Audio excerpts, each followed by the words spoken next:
Shalom adik-adik, sebelum kita beribadah dalam Battle Kids at Home, yuk kita perhatikan dulu beberapa hal berikut ini. Pertama, sebelum beribadah, pastikan kalian sudah makan dan mandi ya.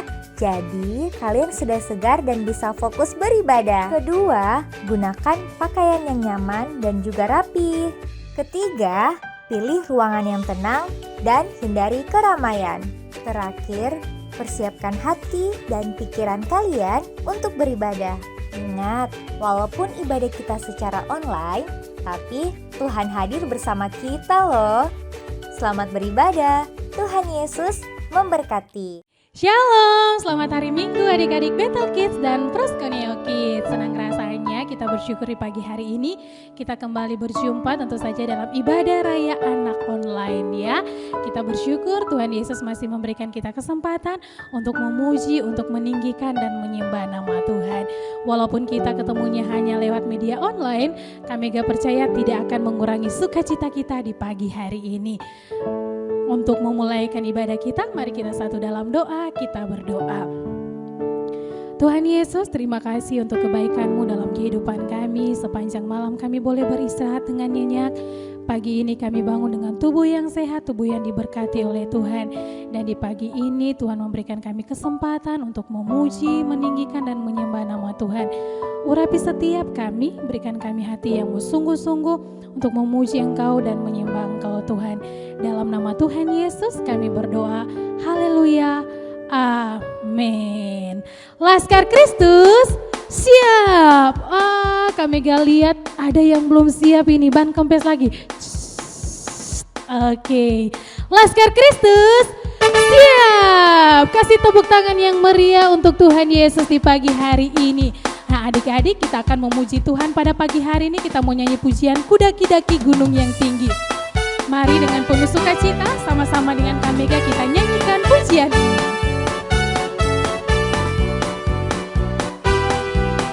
Sama-sama katakan.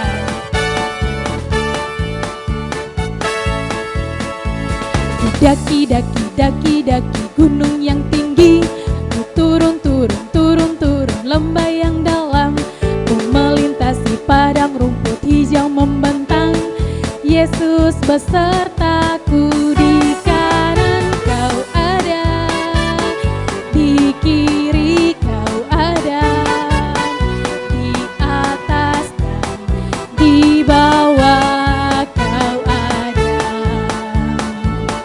di suka Kau ada, di duka pun Kau ada, karena Engkau Yesus. Sekali lagi adik-adik dengan penuh sukacita katakan kudaki-daki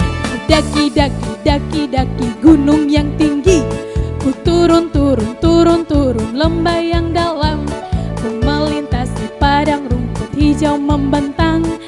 Yesus besertaku, di kanan ada, di kiri Kau ada, di mana? Di atas dan di bawah Kau ada, di suka Kau ada, di duka pun Kau ada, karena Engkau Yesus. Ku katakan di kiri Kau ada, di kanan Kau ada, di kiri Kau ada, di atas dan di bawah Kau ada, di suka Kau ada, di duka pun Kau ada, karena Engkau Yesusku. Sekarang kita mau nyanyikan Kapalku Miring. Sama-sama dengan kami gak katakan. Kapalku miring, ombaknya besar, gelombangnya sangat tinggi menimpa kapalku. Kapalku miring, apa dayaku,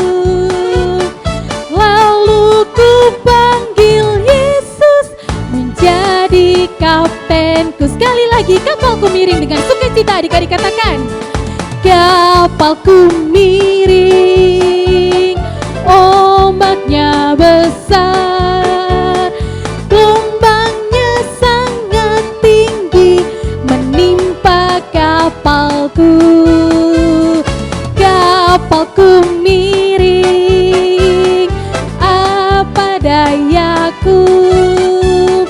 Lalu ku panggil Yesus menjadi kaptenku. Sekali lagi adik-adik saja nyanyikan pujian ini. Kapalku miring, kapalku, ombaknya besar, ombaknya, gelombangnya sangat tinggi, gelombangnya sangat tinggi menimpa kapalku.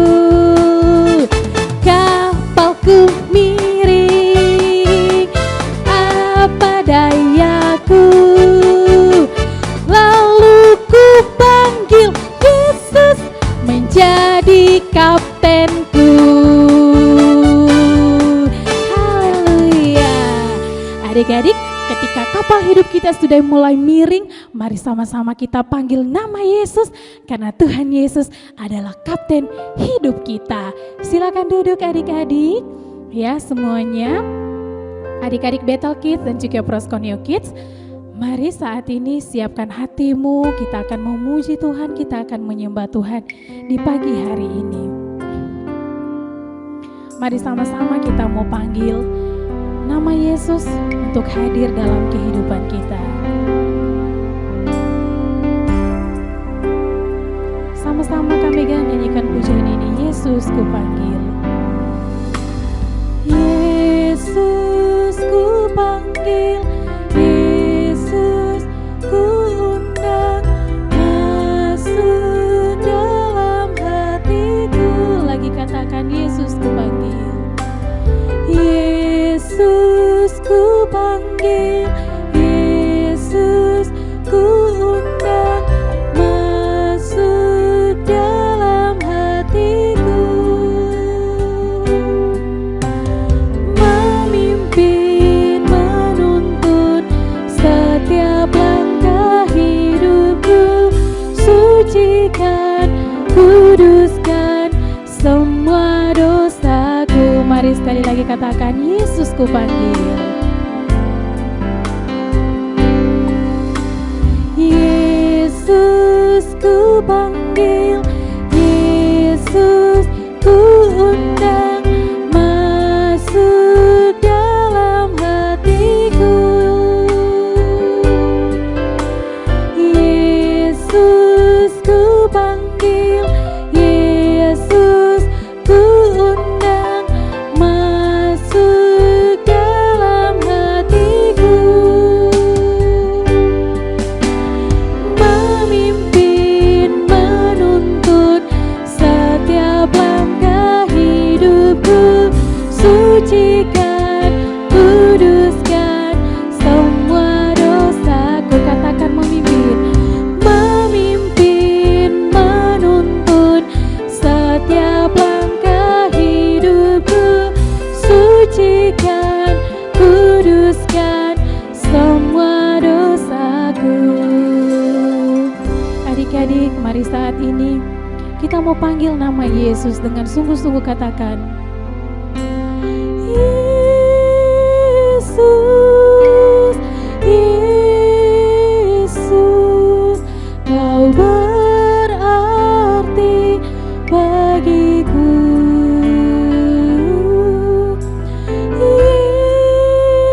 Yesus, Yesus, Kau segalanya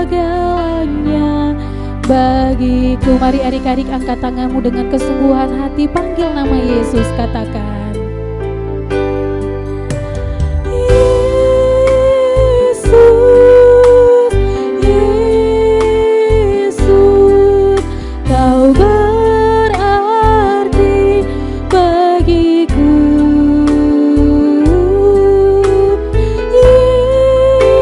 Yesus, Yesus, Kau segalanya bagiku.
Terima kasih Tuhan, terima kasih Yesus.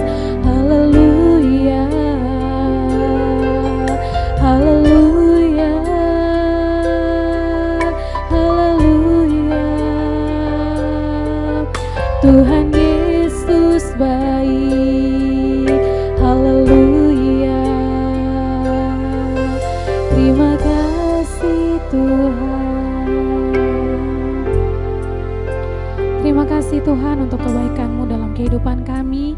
Kami sungguh bersyukur menjadi anak-anak-Mu, menjadi anak-anak tebusan-Mu ya Tuhan. Terima kasih kami boleh memanggil Engkau Bapa kami boleh memanggil Engkau Yesus. Terima kasih Tuhan untuk kebaikan-Mu dalam hidup kami. Saat ini kami mau dengarkan cerita firman-Mu. Urapi kakak guru sekolah minggu yang akan menyampaikan firman-Mu Tuhan, dan mampukan kami untuk melakukan firman-Mu dalam kehidupan kami. Dalam nama Tuhan Yesus kami berdoa. Haleluya. Amin. Halo, Shalom, selamat pagi, selamat hari Minggu adik-adik Battle Kids dan Proskoneo Kids. Apa kabarnya pagi ini? Luar biasa. Wow, kita juga sudah memuji, menyembah Tuhan, membesarkan nama Tuhan. Tiba saatnya untuk kita mendengarkan kebenaran firman Tuhan. Tapi sebelumnya nih, Kanoni mau tanya, semua dalam keadaan yang sehat-sehat gak sih? Sehat ya? Kita semua dalam keadaan yang sehat-sehat, diberkati karena siapa sih? Karena Tuhan Yesus. Jadi minggu ini dan juga bulan ini kita akan belajar satu tema, yaitu setia. Betul. Jadi minggu-minggu kemarin kita sudah mendengarkan beberapa kisah-kisah tokoh Alkitab yang setia di hadapan Tuhan. Dan hari ini Kanoni juga akan bagikan sama adik-adik semua salah satu tokoh Alkitab yang setia, yang mengasihi Tuhan. Dan kita punya tema, dalam kelemahanku ku tetap setia. Yuk adik-adik yang sudah bisa baca atau ada Alkitab, kita buka yuk di Ayub 1 ayat 1. Ada seorang laki-laki di tanah Uz bernama Ayub. Orang itu saleh dan jujur. Ia takut akan Allah dan menjauhi kejahatan. Nah, dari kisah ini betul banget. Yang Kanoni akan bahas, yang akan Kanoni bagikan sama adik-adik semua adalah Ayub. Siapa sih yang nggak tahu Ayub? Coba angkat tangannya. Atau yang belum pernah dengar kisahnya Ayub? Ada ya, kalau adik-adik kita masih kecil ya.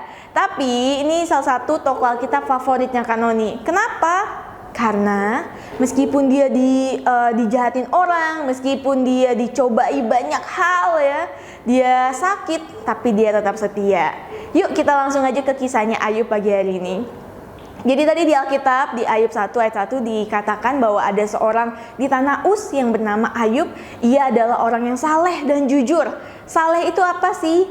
Saleh itu adalah orang yang berperilaku baik. Dia tidak melakukan kejahatan. Dia kedapatan hidup baik di hadapan Tuhan. Dia juga menjauhi kejahatan ya. Dia ditekankan bahwa dalam Alkitab ia adalah orang yang saleh, jujur, menjauhi kejahatan. Ia mengasihi Tuhan dengan segenap hidupnya. Nah adik-adik, di kisah Ayub ini, kenapa sih ia dibilang setia? Apakah karena dia saleh dan jujur? Bukan itu ya. Kalau kita mau bilang setia sama Tuhan, itu banyak caranya. Salah satu caranya yang Ayub lakukan di sini adalah ketika dia dalam keadaan yang paling sedih, paling buruk, dia tetap setia sama Tuhan.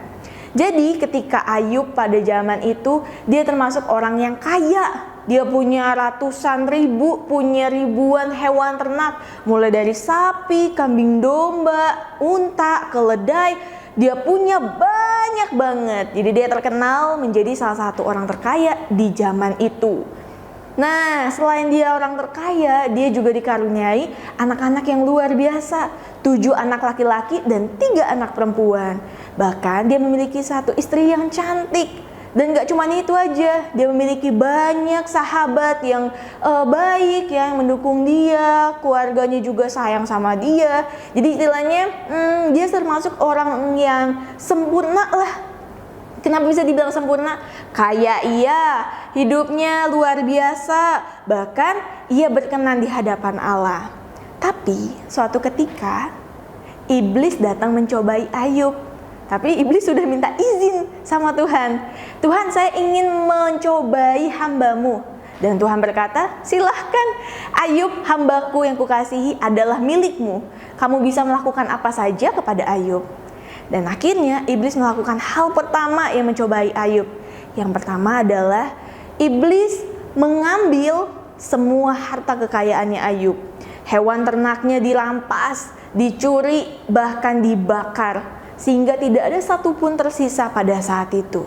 Sedih nggak kira-kira Ayub? Sedih dong ketika dia kehilangan hartanya, apa yang dia sudah kumpulkan, ya tabung, ya urus, dia pelihara, itu harus hilang dalam satu malam.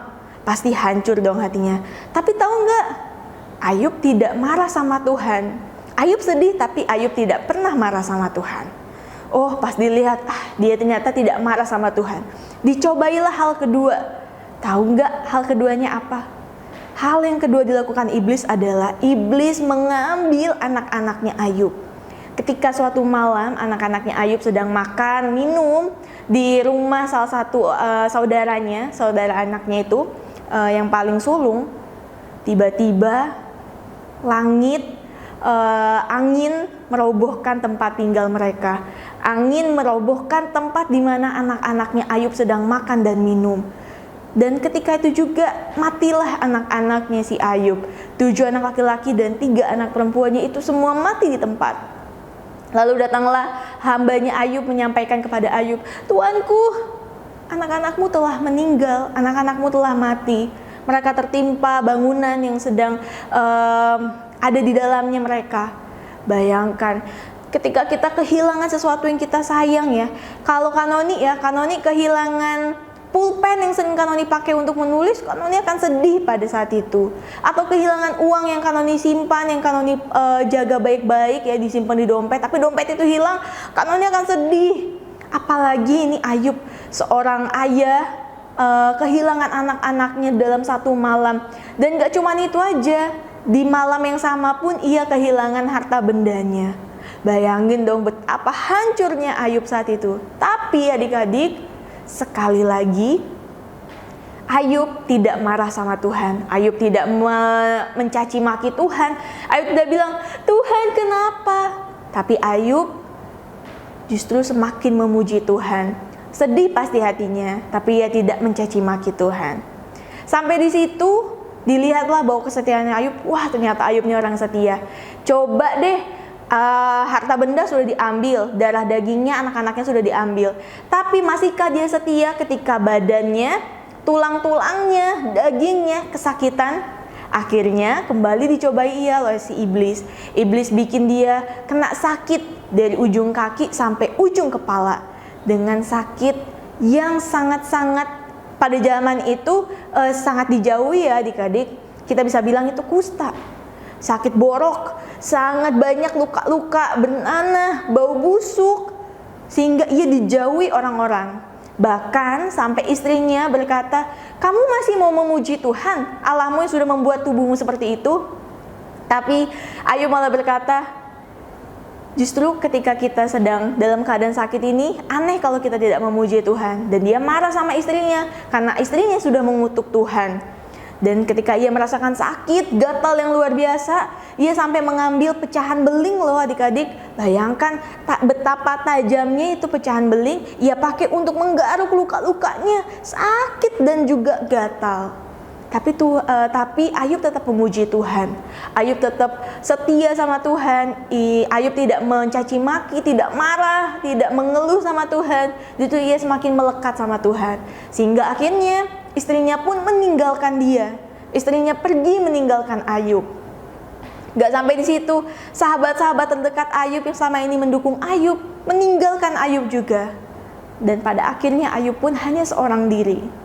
Bayangin ya adik-adik, ketika ia seorang diri sedang dalam kesakitan yang luar biasa, dalam badannya yang penuh dengan luka borok, yang bernanah, yang gatal tapi sakit juga. Ia ditinggal sendiri sama keluarganya, sama istrinya, sama sahabat-sahabatnya. Tidak ada anak-anaknya, tidak ada harta bendanya. Bisa dibilang dia menjadi salah satu orang termalang pada saat itu. Dari yang kaya, dari yang hebat banget, tiba-tiba dijatuhkan jadi orang yang sangat malang pada saat itu. Kira-kira kalau kita di posisinya Ayub, kita masih mau memuji Tuhan nggak? Pasti susah ya adik-adik ya. Tapi Ayub menyatakan bahwa ia adalah orang yang mengasihi Tuhan. Saat dia lemah, saat dia kehilangan harta bendanya, kehilangan anak-anaknya, kehilangan orang-orang yang ia kasihi, bahkan tubuhnya pun dalam keadaan yang lemah, ia tetap mengasihi Tuhan. Ia tetap berkata, Tuhan Engkau luar biasa, aku mengasihimu. Yuk sekarang kita buka di Ayub 42. Ayub 42 ayat 1 sampai 3 berkata, maka jawab Ayub kepada Tuhan, aku tahu bahwa Engkau sanggup melakukan segala sesuatu dan tidak ada rencanamu yang gagal. Firman-Mu, siapakah dia yang menyelubungi keputusan tanpa pengetahuan? Itulah sebabnya, tanpa pengertian aku telah bercerita tentang hal-hal yang sangat ajaib bagiku dan yang tidak ku ketahui. Wow, luar biasa kan? Ketika akhirnya di titik lemahnya, dia bisa menyatakan kuasanya Tuhan, dia bisa menceritakan kebaikan Tuhan. Dan pada akhirnya adik-adik, Tuhan melihat kesetiaannya Ayub. Tuhan melihat betapa Ayub mengasihi Tuhan dengan segenap hati, dengan segenap hidupnya, jiwanya, dengan segenap kekuatannya. Betapa Tuhan mengasihi Ayub. Dan pada akhirnya di ayat 10 sampai ke ayat ke-12, ayat 10 berkata, lalu Tuhan memulihkan keadaan Ayub setelah ia meminta doa untuk sahabat-sahabatnya, dan Tuhan memberikan kepada Ayub 2 kali lipat dari segala kepunyaannya dahulu. Kemudian datanglah kepadanya semua saudaranya laki-laki dan perempuan dan semua kenalannya yang lama, dan makan bersama-sama dengan dia di rumahnya. Mereka menyatakan turut berduka cita dan menghibur dia oleh karena segala malapetaka yang telah ditimpakan Tuhan kepadanya. Dan mereka masing-masing memberikan dia uang 1 kesita dan sebuah cincin emas. Tuhan memberkati Ayub dalam hidupnya selanjutnya lebih daripada hidupnya yang dahulu. Ia mendapatkan banyak hal kembali ya adik-adik, mulai dari harta bendanya, bahkan anak-anaknya dibilang di Alkitab bahwa anak-anaknya itu adalah anak-anak yang paling cantik pada saat itu. Luar biasa kan Tuhan kita? Dan kita juga bisa belajar dari kisahnya Ayub bahwa dalam kelemahan kita, dalam kesusahan kita tetap belajar untuk menjadi orang-orang yang setia. Sampai di sini firman Tuhan yang bisa Kanoni bagikan. Semoga kita semua bisa jadi anak-anak yang setia, anak-anak yang mau taat sama Tuhan. Tuhan kita nggak kelihatan adik-adik, tapi Tuhan kita selalu ada bersama-sama dengan kita.